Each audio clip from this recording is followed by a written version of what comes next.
Hi, everybody. Don Giannatti, lighting-essentials.com and project52prosystem.com. Today, I'm just going to talk a little bit about product photography because I really enjoy it. And I really enjoy teaching product photography over at Project 52 Pro System and at Lighting-Essentials. We're starting a new class end of 1st of April time range. You can check it out on the lighting-essentials.com site. We're starting a new class. It's 8 weeks long. It's online with a webinar each week where we actually discuss the shots you've done, an assignment each week, tutorials, the whole bit. It's kind of a fun class. Fills up pretty quick. So if you're seeing this and you're interested, jet over. If you're seeing this and you're not interested, hey, that's cool. Anyway, what I thought I'd do is run you through a couple of product shots here today. And these are from students in the product class, and see how they solve some pretty tricky challenges. You know, being a commercial photographer is solving challenges. It's solving problems all day long. I don't care what the job is, there's going to be a problem. There's going to be something that needs to be solved. And our job is to find a way to make that happen. A couple of these photographs are going to really sort of bring you up to some interesting things that got solved. So bear with me. Let's go and look at some product shots from the Project 52 folks. Let's jump right into it with this great shot by Dale Fredericks. It's a coffee bean grinder. Typical item you'd find somewhere, and Dale has done a really good job on it.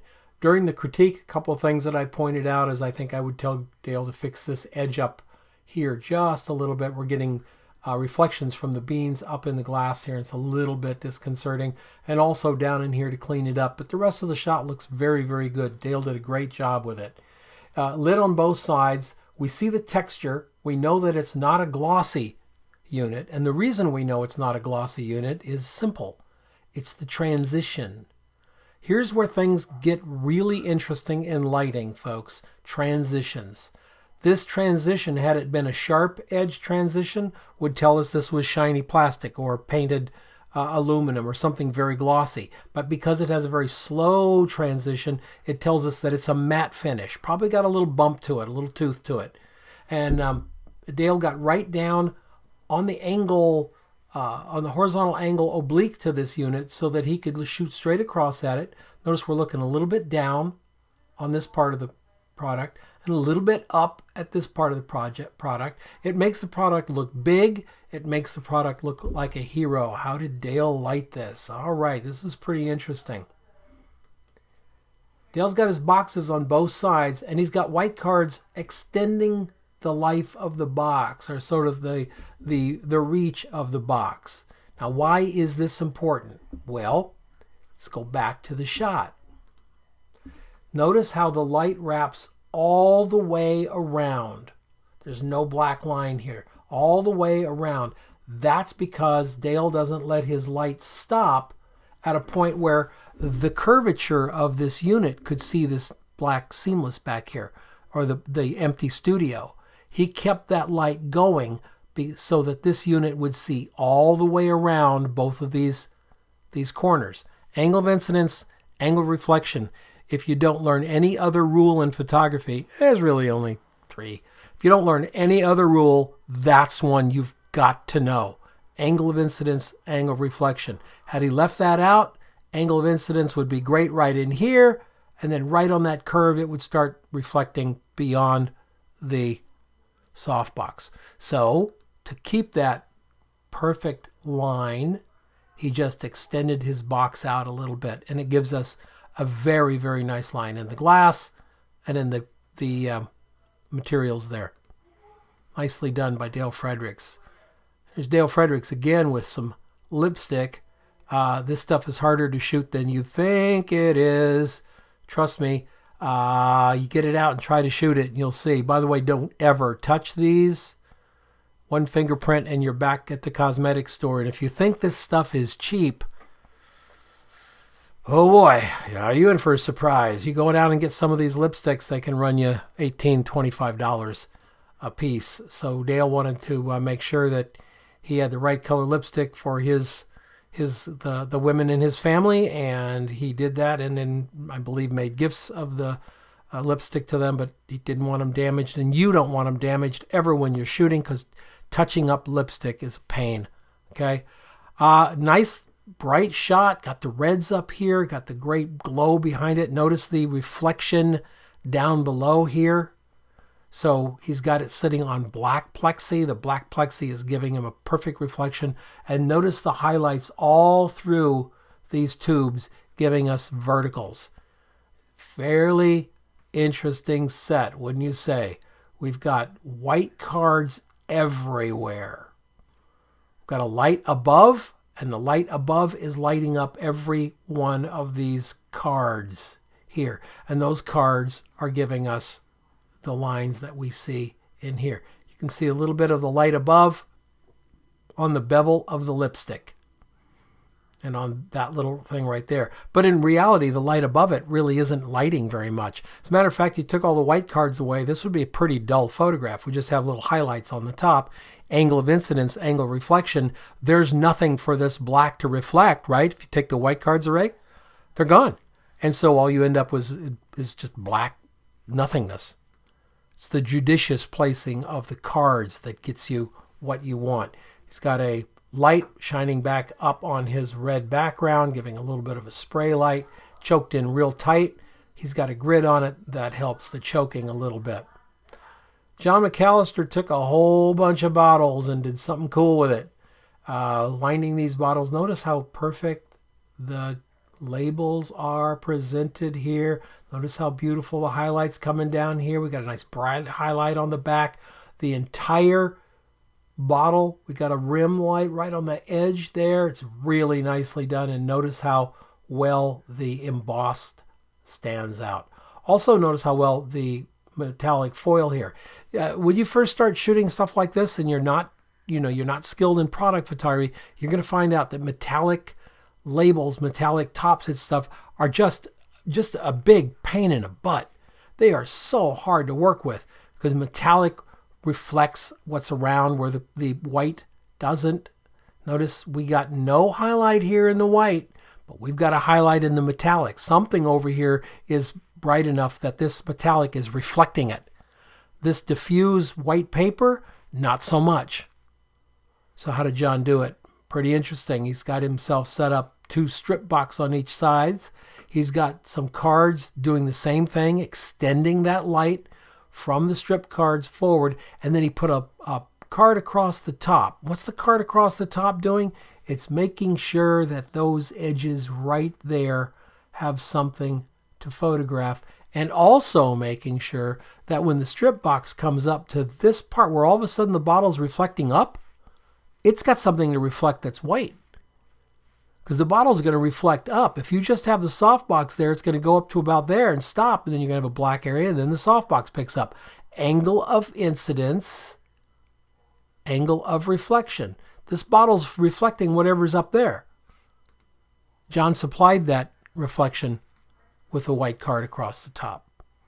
It's not hard. It's fairly simple when you think about it, but it's challenging. You've got to think about what your product is seeing. Stand in your mind, metaphorically or whatever, stand in your mind where your product is and ask yourself, what am I seeing? What at this angle am I seeing? Look at it 100 ways. Take an iPhone shot of it. Do whatever you need and look at those angles and understand that if it's glass or something shiny, it's going to reflect whatever's on the other end of that angle. You want to try tossing some water in on product? Yep, you can do it. This is a shot by Kurt Moore. Kurt does a really, really good job with this. A couple of exposures. I think one from one side, one from the other in there. These are actually hanging on poles, so they're mounted. And then the poles are taken out in Photoshop. But I think what's also important when you're doing stuff like this is remembering that water is wet. And getting it all over your studio may not be a really good idea. He's got a nice big strip box over here behind a diffusion panel, another strip box behind a diffusion panel, a soft box on the top, hitting the background, getting a nice bright white, super clean white, and then the areas past the softbox, between the softboxes and the back, is open. And what does that open do? It gives us black to reflect. There's nothing out there. It's darkness. The strobes are going off, but the back part of the studio isn't being seen. So those edges, angle of incident, angle of reflection, I think that's like 6 times I've said it now, picks up the dark. And we now see the water because of the contrast between the light and the dark. We see all of that coming through. Got plastic down here to catch all the water. That's really, really important. Michael Kleinpier decided he would do something very similar. He's got a nice, interesting background with a gradient going both sides. He's got the unit in the middle, and he's pouring water on it from a pitcher right about here and photographing it. He's got a strobe back there behind that diffusion panel, and a strobe here behind that diffusion panel, and a strobe to the top, and empty areas without fill cards. Do you see? No fill card there, no fill card there, no fill card up front. What that does is gives the water droplets, because they're round, it gives them at some point something to reflect darkness. So they're reflecting light where it's light and darkness where it's dark.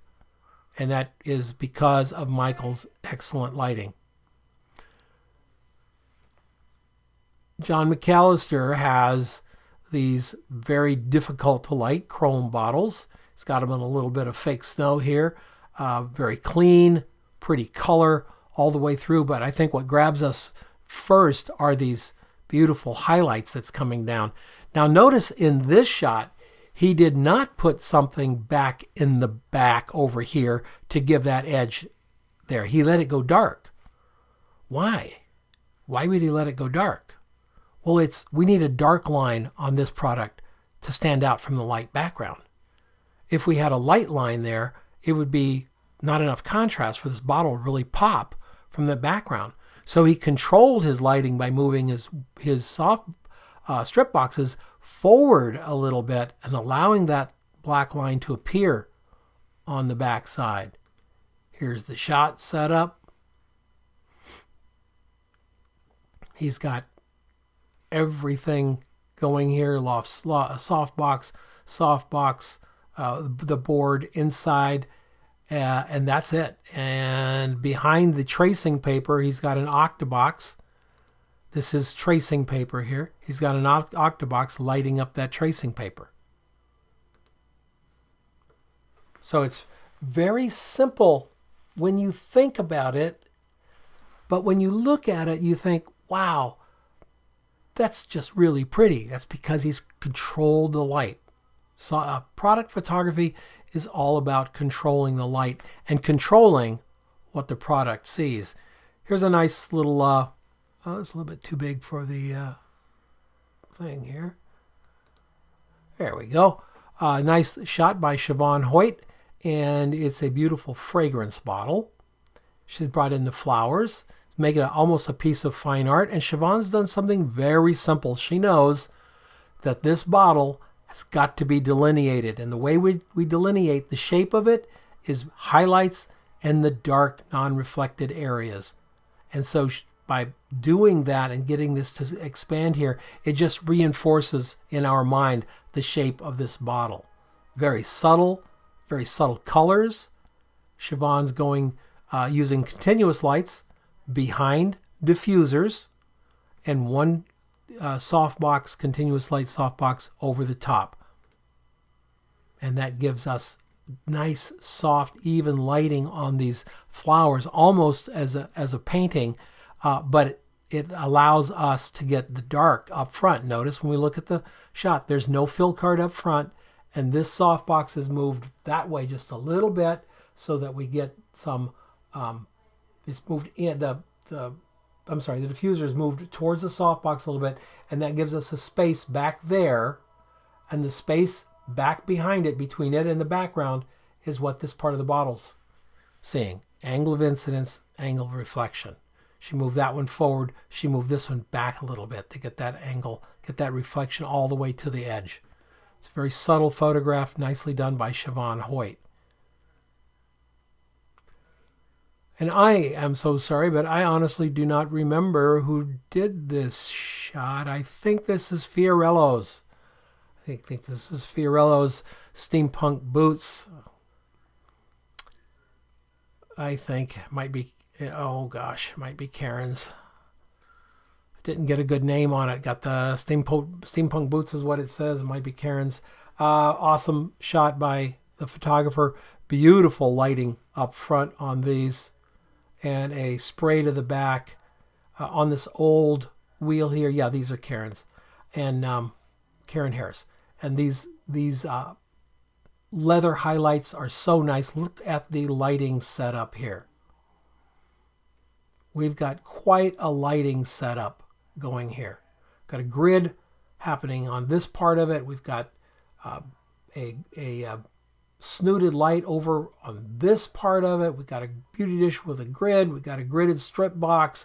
We got a boom with a gridded backlight on the back. That is a gridded spot on the back, and you can see how that works using the highlights against the shadow, and then the shadow side of the product going off into the bright background really pulls the product up right in front of us. So it's a very, very nice photograph by our photographer here. Let's take it down one notch. Boom. Oops, sorry, wrong way. Boom, boom.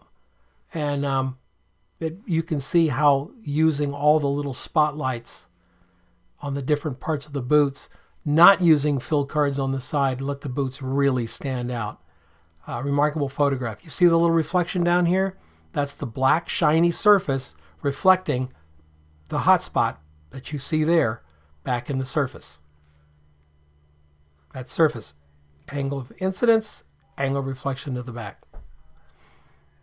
So there's some shots for you, some product shots. I really love the ingenuity that my students put into it. I really love how they approach all these different products. I hope you do too. I hope you enjoyed that. It was a lot of fun to do. It's a lot of fun to teach this stuff. And I believe that product photography still has a big place in commercial photography. I got to tell you, if you're getting a lot of pushback and a lot of competition in other areas, this might be an area for you to consider. Still life, product photography, industrial work, not nearly as much competition, lots of work to be done, and it's a blast too. I like it because you can work anytime you want in the studio. You can turn your own music on. You can do whatever you want to do in the studio without having hordes of people there. I've done that, been there, done that, done the old, art director's assistant, copywriter, producer, blah, blah, blah, 15 liaisons from the agency. I've done all that. It's not my bailiwick anymore. Kind of like herding cats with a cattle prod, but that's fine.